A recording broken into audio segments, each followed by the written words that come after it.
नमस्कार। आकाशवाणी देहरादून से प्रस्तुत हैं प्रादेशिक समाचार। पहले मुख्य समाचार। उत्तरकाशी जिले के आपदा प्रभावित धराली हड़चल क्षेत्र में राहत और बचाव अभियान युद्ध स्तर पर जारी। अब तक 629 लोगों को रेस्क्यू किया गया। उत्तरकाशी जिला प्रशासन ने तत्काल राहत के तौर पर प्रत्येक परिवार को आर्थिक सहायता प्रदान की। पुलिस महानिदेशक दीपम सेठ ने आपदा प्रभावित क्षेत्र में लगी एजेंसियों को बचाव कार्यों में और अधिक सक्रियता लाने के निर्देश दिए। कहा, त्रासदी में लापता लोगों को जल्द तलाशना उनकी प्राथमिकता है। प्रदेश सरकार ने आपदा से पहले तैयारियों और बचाव के लिए समिति का गठन किया और भाई बहन के स्नेह का त्योहार रक्षाबंधन आज देश भर में मनाया जा रहा है। समाचारों के साथ मैं जयवीर सिंह और अब समाचार विस्तार से। उत्तरकाशी जिले के आपदा प्रभावित धराली हड़चल क्षेत्र में राहत और बचाव कार्य युद्ध स्तर पर जारी हैं। केंद्र और राज्य सरकार की एजेंसियां प्रभावितों को राहत पहुंचाने के साथ ही लापता लोगों की तलाश और बुनियादी सुविधाओं को बहाल करने में जुटी है। खोजबीन अभियान के लिए एसडीआरएफ और NDRF thermal imaging, victim locating कैमरे और खोजी कुत्तों की मदद से मलबे पर भरकम पत्थरों के नीचे खोजबीन कर रहे हैं। इस बीच सेना, एनडीआरएफ, एसडीआरएफ, पुलिस और स्थानीय प्रशासन के सहयोग से आपदाग्रस्त क्षेत्रों में फंसे तीर्थयात्रियों और स्थानीय नागरिकों का रेस्क्यू अभियान जारी है। अब तक 629 लोगों को रेस्क्यू किया गया है। बचाव अभियान के दौरान आपदा प्रभावित क्षेत्रों में फंसे तीर्थयात्रियों ने बताया कि उन्हें सरकार का पूरा सहयोग मिल रहा है। तीर्थयात्रियों का कहना है कि सरकार ने उनके ठहरने, भोजन और गंतव्य तक पहुंचाने की सभी व्यवस्थाएं की हैं। महाराष्ट्र से आए तीर्थयात्रियों ने इसके लिए सेना और राज्य सरकार के प्रति आभार व्यक्त किया। नमस्कार, मैं ओंकार गर्जे महाराष्ट्र से हूँ। मैं गंगोत्री से आते समय उधर वो पहाड़ गिर गया था, लेकिन इधर के सरकार ने हमारी बहुत घर वालों से जैसी सहायता की। समय पर खाना, समय पर चाय, समय पर नाश्ता, हमें ठंड से बचने के लिए कंबल, पानी, बाथरूम, टॉयलेट सब एक नंबर बढ़िया से हमारा इंतजाम किया। अभी हम इधर आए हैं, इधर आने के बाद भी हमें खाना मिल गया। अभी हम जाएंगे, छोड़ने की भी व्यवस्था की है हमारी। पत्रकारों से बातचीत में जिलाधिकारी प्रशांत आर्य ने बताया कि मानक के अनुसार प्रत्येक प्रभावित परिवार को तत्काल राहत के रूप में 5,000 रुपये की राशि तत्काल प्रदान की गई है। उन्होंने कहा कि नुकसान की विस्तृत रिपोर्ट तैयार करने के बाद जल्द ही आवश्यक राहत भी जारी कर दी जाएगी। धराली गांव में जो नुकसान हुआ है उसके तहत फौरी राहत के तौर पर जो एसडीआरएफ के मानक है उसके अंतर्गत हमने 5,000 रुपये प्रत्येक प्रभावित परिवार को दे दिए हैं।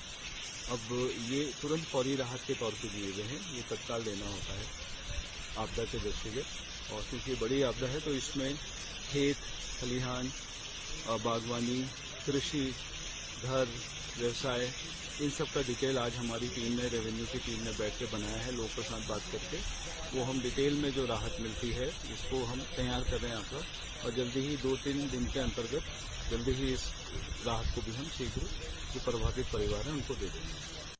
पुलिस महानिदेशक दीपम सेठ ने आपदा प्रभावित हर्षिल धराली क्षेत्र में राहत और बचाव कार्यों का स्थलीय निरीक्षण किया।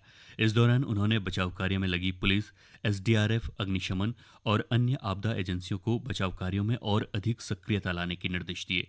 त्रासदी स्थल का निरीक्षण करने के बाद श्री सेठ ने उत्तरकाशी पुलिस लाइन सभागार में बचाव कार्य में लगे पुलिस अधिकारियों की बैठक ली और बचाव कार्यों की समीक्षा की तथा आपदा प्रबंधन पर चर्चा कर आवश्यक दिशा निर्देश दिए।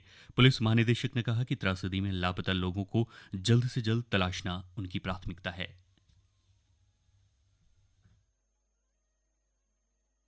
धराली गांव है जो इतनी बड़ी आपदा से प्रभावित हुआ है, और हर्षिल में जहां से सर्च एंड रेस्क्यू ऑपरेशन सारे कोऑर्डिनेट हो रहे हैं, जिसका स्थलीय निरीक्षण किया गया था। और साथ में डीजी एनडीआरएफ और डीजी आईटीबीपी के साथ भी इंटरेक्शन हुआ, और जितनी भी हमारी फोर्सेस ग्राउंड पे लगातार पिछले 3 दिनों से लगी हुई हैं सर्च एंड रेस्क्यू ऑपरेशंस में, उनके कार्य की भी समीक्षा की, और जो आगे की रणनीति है, अगले नेक्स्ट फेज जो हमारे ऑपरेशंस के हैं, उनके बारे में भी डिटेल में एक योजना बनाई गई है। मौके पे जो स्थिति है, जो बचाव कार्य चल रहा है, और जो एनडीआरएफ की, एसडीआरएफ की, आर्मी की जो टीम्स लगी हुई हैं, उनसे भी इंटरेक्शन किया गया, और वहां किस प्रकार अगले फेज में उन्हें अपनी कार्रवाई निरंतर जारी रखनी है, ये एक बहुत ही चुनौतीपूर्ण ऑपरेशन है। वायुसेना के सहयोग से भी कई सॉर्टीज और युकाडा के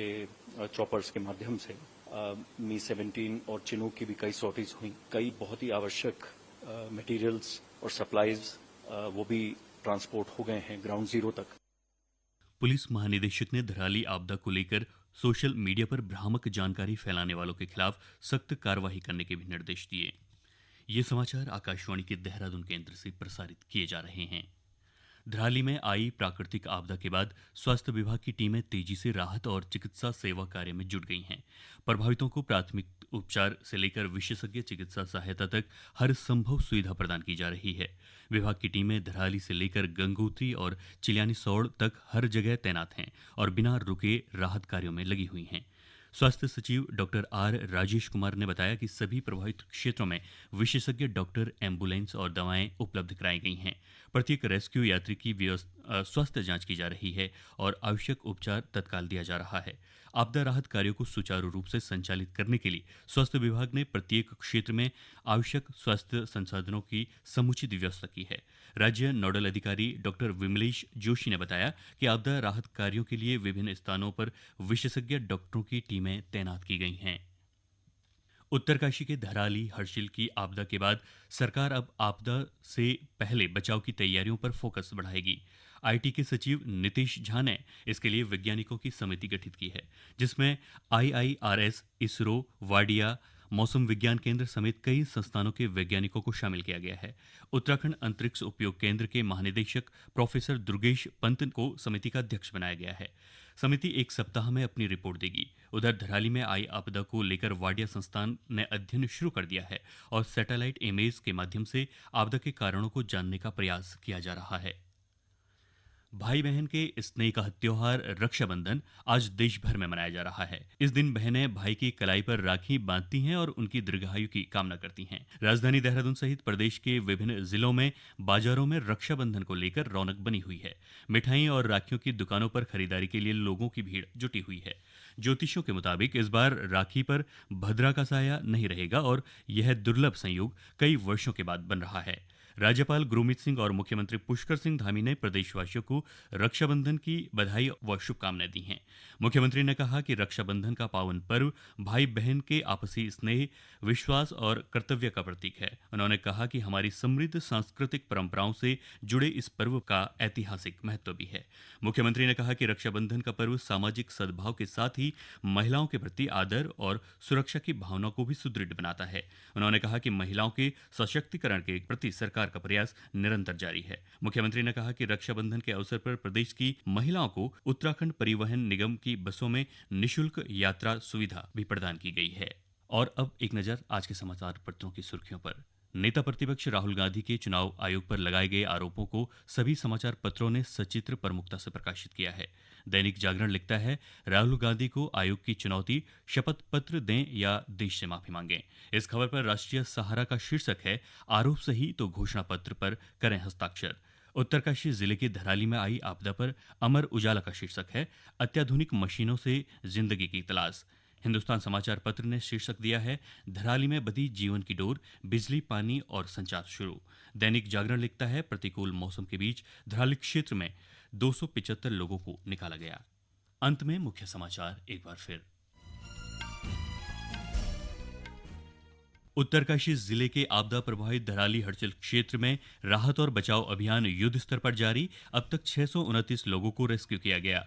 उत्तरकाशी जिला प्रशासन ने तत्काल राहत के तौर पर प्रत्येक परिवार को आर्थिक सहायता प्रदान की। पुलिस महानिदेशक दीपम सेठ ने आपदा प्रभावित क्षेत्र में लगी एजेंसियों को बचाव कार्यों में और अधिक सक्रियता लाने के निर्देश दिए। कहा, त्रासदी में लापता लोगों को जल्द तलाशना उनकी प्राथमिकता है। प्रदेश सरकार ने आपदा से पहले तैयारियों और बचाव के लिए समिति का गठन किया और भाई बहन के स्नेह का त्योहार रक्षाबंधन आज देश भर में मनाया जा रहा है। इसके साथ ही प्रादेशिक समाचारों का ये अंक समाप्त हुआ। अगला समाचार बुलेटिन 10:30 बजे प्रसारित किया जाएगा। नमस्कार।